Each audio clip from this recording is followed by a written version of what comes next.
नमस्कार श्रोते हो, रेडिओ जयंतच्या आनंदी कट्ट्यावर मी अनुराधा आपणा सर्वांचं मनपूर्वक स्वागत करते. श्रोते हो, कधी कधी दिलेल्या आपुलकीमुळे, प्रेमामुळे, रक्ताच्या नात्यापेक्षाही हे आपुलकीचं, प्रेमाचं नातं श्रेष्ठ असतं. कसं ते ऐकूया चंद्रशेखर गोखलेंच्या या अतिशय भावपूर्ण अशा कवितेतून. पेपर टाकायला एक मुलगा रोज यायचा घरी. पेपर टाकायला एक मुलगा रोज यायचा घरी, थांबायचा नाही अजिबात, हाक मारली जरी.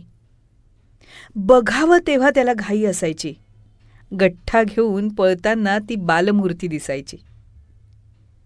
शाळेचा गणवेश तर त्याच्यावर अगदी खुलून दिसायचा. शाळेचा गणवेश त्याच्यावर तर अगदी खुलून दिसायचा. कधी नजरानजर झाली तर तो दिलखुलास हसायचा. संवाद सुरू व्हायला वेळ लागला जरा. मात्र संवाद सुरू व्हायला वेळ लागला जरा. शेवटी प्रत्येक गोष्टीला योग यावा लागतो खरा.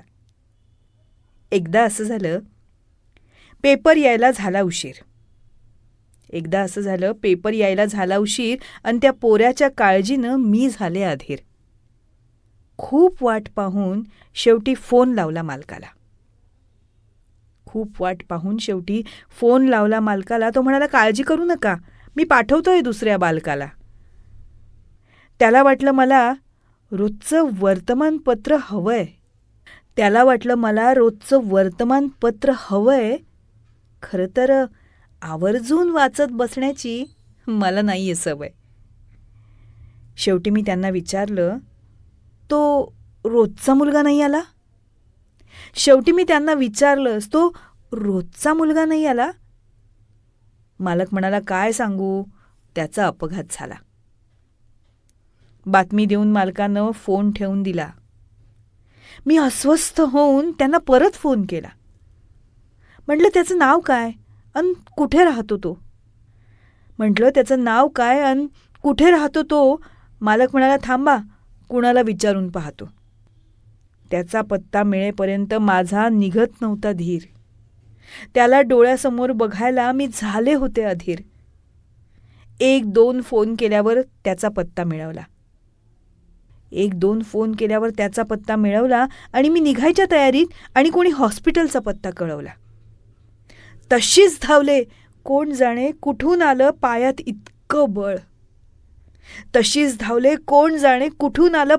इतकं बळ. रणरणत ऊन असून लागली नाही ओझळ. रुग्णालयात पोचले तेव्हा तो पडला होता एकटा. अंगात तसाच होता त्याचा टी-शर्ट फाटका. त्याला शुद्ध नव्हती पण जाणीव होती थोडी. मी हात धरल्यावर त्याला थरथर सुटली थोडी. त्याच्या कानाशी जाऊन म्हटलं, काळजी करू नकोस, मी आहे तुझ्याजवळ. एवढे शब्द त्याच्या कानी पडले केवळ. आणि जादू व्हावी तशी त्याने उघडले डोळे.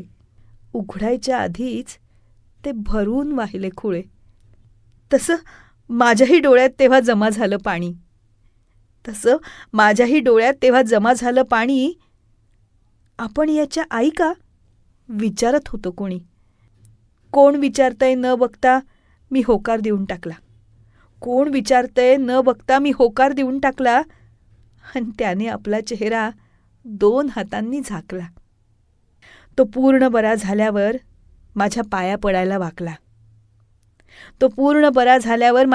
पडायला वाकला आणि भाकर तुकडा त्याच्यावरून मी ओवाळून टाकला. असेच गेले दिवस आणि अशीच गेली वर्ष. त्यानंतर असेच गेले दिवस आणि अशीच गेली वर्ष. आमच्यातला संवाद म्हणजे ममतेचा स्पर्श. तो बोलत नाही फार पण त्याला न सांगता कळतं. कोण म्हणतं, वळणाचं पाणी शेवटी वळणालाच वळतं.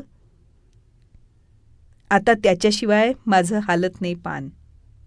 आता त्याच्याशिवाय माझं हालत नाही पान आणि त्याच्या पायावर तो अगदी उभा आहे छान. आता खरा मला त्याचा आधार लागतो. आता खरा मला त्याचा आधार लागतो.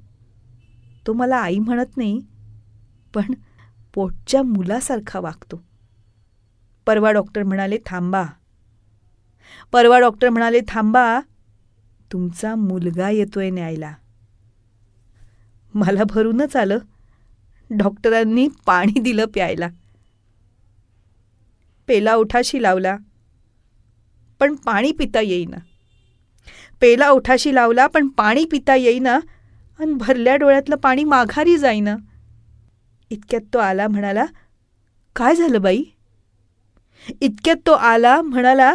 काय झालं बाई? बुचकोळ्यात पडत डॉक्टर म्हणाले, बाई काय म्हणतोस? ही आहे ना तुझी आई? क्षणाचाही विचार न करता त्याने होकार देऊन टाकला.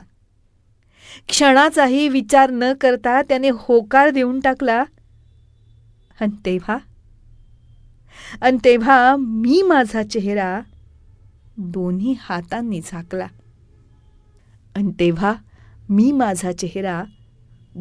हातांनी झाकला.